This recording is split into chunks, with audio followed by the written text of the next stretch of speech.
Qui non si raccontano le solite storie, qui si dà voce a quelle dimenticate.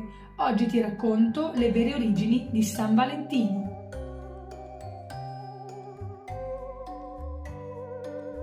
Quando si pensa a San Valentino, l'immagine è immediata, è quasi automatica, cuori rossi, fiori, cene a lume di candela e promesse. Un immaginario così ripetuto da sembrare naturale, così familiare da non essere quasi mai messo in discussione. Eppure, come accade spesso con le feste che attraversano i secoli, ciò che oggi appare semplice nasce da una storia complessa. Una storia fatta di strati, di sovrapposizioni, di riscritture. Il 14 febbraio non è una data innocente, è una data che ha cambiato pelle molte volte.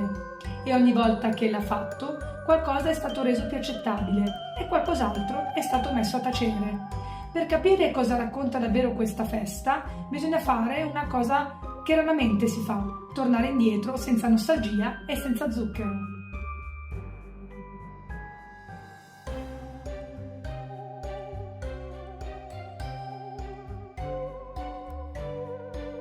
Il nome di Valentino non si indica una sola persona. Nel III secolo più martiri cristiani portavano questo nome. Col passare del tempo le loro storie vengono sovrapposte, fuse e semplificate. Nasce così una figura unica, più facile da ricordare, più funzionale da tramandare. Il Valentino più citato è un sacerdote, forse un vescovo, vissuto sotto l'impero romano. Secondo la tradizione, celebrava matrimoni in segreto, in un periodo in cui l'autorità imperiale scoraggiava le unioni per favorire l'arruolamento dei soldati. Questa disobbedienza non è romantica, è politica e religiosa. Valentino viene arrestato, processato e infine giustiziato. La sua morte viene collocata il 14 febbraio intorno al 269 d.C. Questa è la storia che resta, una storia di potere, legge e fede, non una storia d'amore. Non ci sono lettere struggenti, non ci sono cuori, non c'è l'idea della coppia come destino. Il collegamento con l'amore arriverà secoli dopo.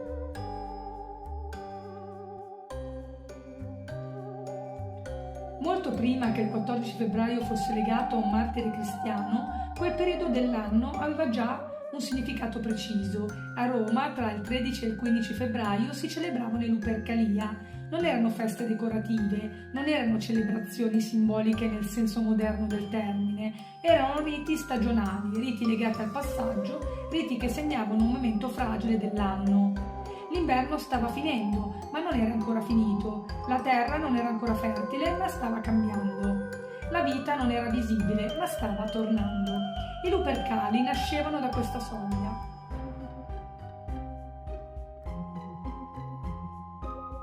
Nei riti antichi il sacro non era separato dall'esperienza umana, non era distante, non era astratto. Il sacro attraversava il corpo, il sacro passava attraverso la terra, il sacro viveva nei cicli e il desiderio non era qualcosa da giustificare, era una forza vitale come il freddo e il caldo, come la semina e il raccolto. La fertilità non era una metafora, era una necessità concreta. Il sacro non chiedeva purezza, chiedeva presenza. Questo tipo di spiritualità non era gentile nel senso moderno, ma era radicata.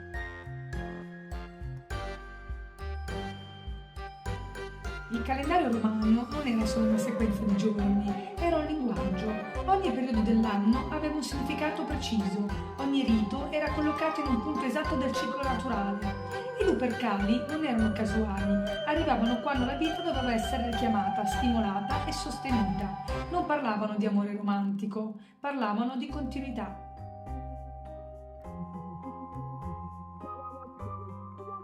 Nel V secolo questo rito viene abolito, non trasformato lentamente, non reinterpretato con delicatezza, abolito. Al suo posto viene collocata una festa cristiana dedicata a San Valentino, fissata nello stesso periodo dell'anno.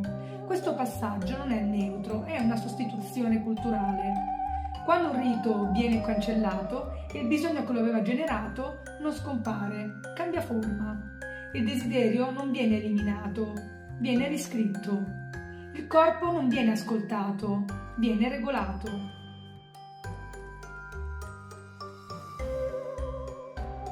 Con il nuovo nuovo impianto simbolico il sacro si sposta. Non è più qualcosa che attraversa il corpo, diventa qualcosa che lo osserva dall'esterno. Il corpo non è più il luogo di contatto con il sacro, diventa oggetto di controllo. Il desiderio non è più una forza naturale, diventa qualcosa da contenere, da giustificare e da normare. Questo non rende il nuovo sacro migliore o peggiore, lo rende diverso e questa differenza segna profondamente la cultura occidentale.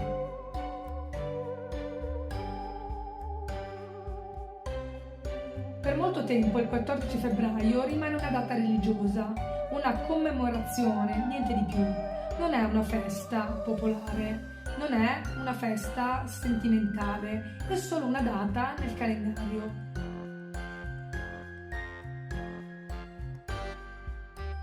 Nel Medioevo, soprattutto in Inghilterra e in Francia, nasce una nuova associazione. Si osserva che intorno a metà febbraio gli uccelli iniziano ad accoppiarsi, la natura torna a essere guardata, nasce un nuovo racconto, un amore idealizzato, un amore narrato, non è istinto, è letteratura, non è ciclo, è simbolo.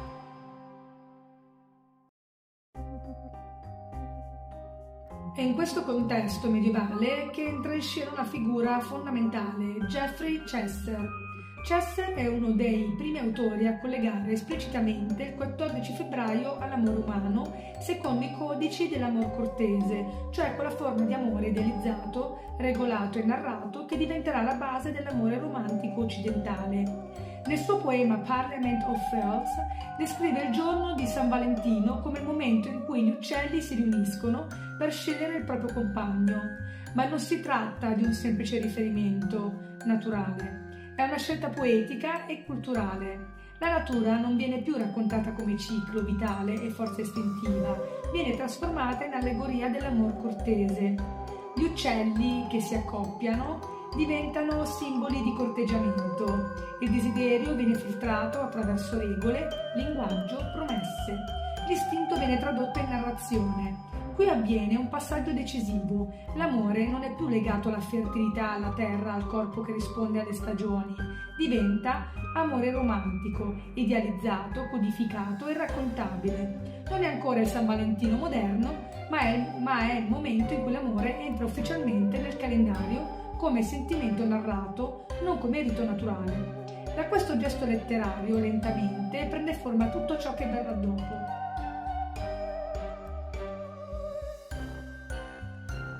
Da qui, lentamente, il 14 febbraio diventa il giorno degli innamorati, non per tradizione antica, ma per costruzione culturale. L'amore viene separato dal corpo, reso elegante, reso raccontabile. È un amore che vive nelle parole, non nei cicli.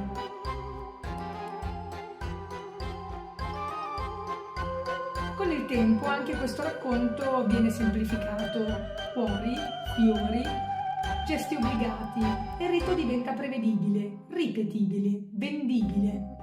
Non scompare, viene addolcito.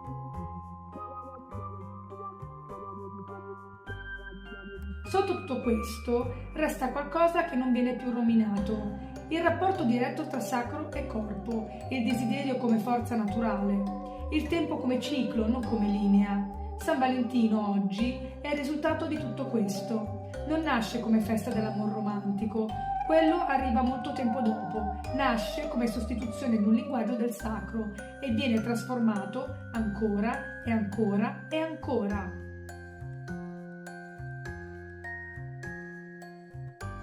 Oggi San Valentino è diventato una festa vuota, non celebra l'amore, celebra il consumo, un calendario che dice quando amare, oggetti che sostituiscono il sentire, gesti obbligati al posto della presenza. Non è l'amore ad essere povero, è il linguaggio che lo racconta ad essersi svuotato.